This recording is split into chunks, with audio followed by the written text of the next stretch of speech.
Normally তো আমার বাড়িতে আমিই বেশিরভাগ সময় আইসক্রিম খাই আর অনলাইনেও আইসক্রিম আমার জন্যই মোটামুটি আনা হয়। বাট আজকে তো একসাথে আমার মা আর পাপার ৩ জনেরই আইসক্রিম খেতে ইচ্ছা করছিল, তাই জন্য ৩ জনের ৩ রকমের আইসক্রিম অর্ডার করেছিলাম। পাপার জন্য ছিল একটা কুলফি আইসক্রিম, মায়ের ছিল ফিস্টের মতন একটা আইসক্রিম আর আমারও টাইপ অফ ফিস্টের মতনই একটা আইসক্রিম।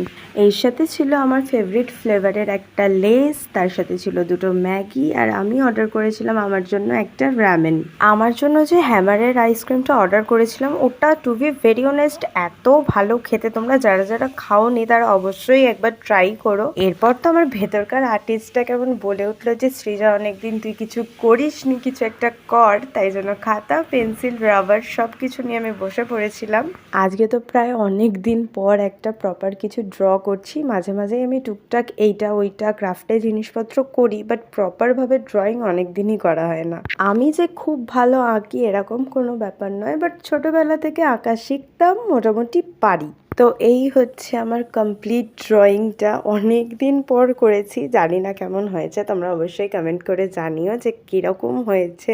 সন্ধ্যা থেকে এটা ওটা সেটা এত কিছু খেয়ে ফেলেছি টুকটাক জিনিসপত্র, তাই আজকে মোটামুটি পেটটা হালকা পাতলা ভরাই রয়েছে, তাই জন্য ডিনারটাকে তো আজকে স্কিপ করেছি। বাট যে লেসটা অর্ডার করেছিলাম ওটা তো আমি এখনই খাবো। তো চলো বাই।